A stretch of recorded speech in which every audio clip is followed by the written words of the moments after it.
तर आज गुरुवार निमित्त आम्ही कुठं चाललो आहे हे तुम्हाला पुढे पाहायला भेटेल।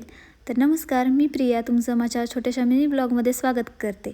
तर आज ताईंसोबत आणि अहोंसोबत मी चालले होते नारायणपूरला। तसं तर नारायणपूर आमच्या घरापासून खूप जवळ आहे। दिवसभर पाऊस होता म्हणून जसं पाऊस थांबला तसं आम्ही व्ह्यू एन्जॉय करत करत नारायणपूरच्या दिशेने चाललो। जातानाच आम्हाला मस्त पुरंदर किल्लासुद्धा दिसत होता आणि फायनली आम्ही दत्तर मंदिरात येऊन पोहोचलो। तसं तर दिवसभर पाऊस पडत होता, पण नारायणपूरमध्ये गेल्यानंतर पाऊस जरा थांबला होता आणि त्याच्यामुळे आम्हाला खूप छान प्रसन्न वाटत होतं।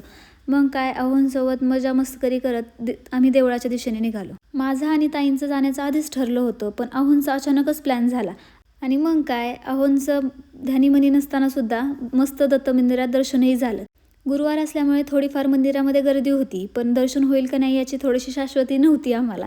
पण कसं का होईना आमचं देवाचं दर्शन झालं आणि आम्ही तिथून पुढे मस्त छान जोडीने दर्शन घेतलं आणि खरंच मला खूप छान वाटत होतं की हे सुद्धा माझ्यासोबत अचानकपणे प्लॅन करून आले। मग काय गर्दीतून वाट काढत काढत आम्ही मंदिराला प्रदक्षिणा घातली आणि ताईंसोबत काही फोटोज आणि व्हिडिओज काढून घरी यायला निघालो। घरी येईपर्यंत ती निसान झालीच होती। मग म्हणलं चला सगळं सामान आणलेलं ठेवून दिलं आणि सगळ्या घरातल्या लाईट लावून घेतल्या आणि म्हणलं नको उशीर व्हायला म्हणून आपली रोजची देवपूजा करून घ्यावी।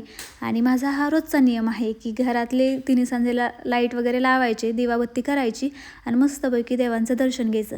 लग्नानंतर मी स्वतःला घातलेला हा नियम मला खूप आवडतो।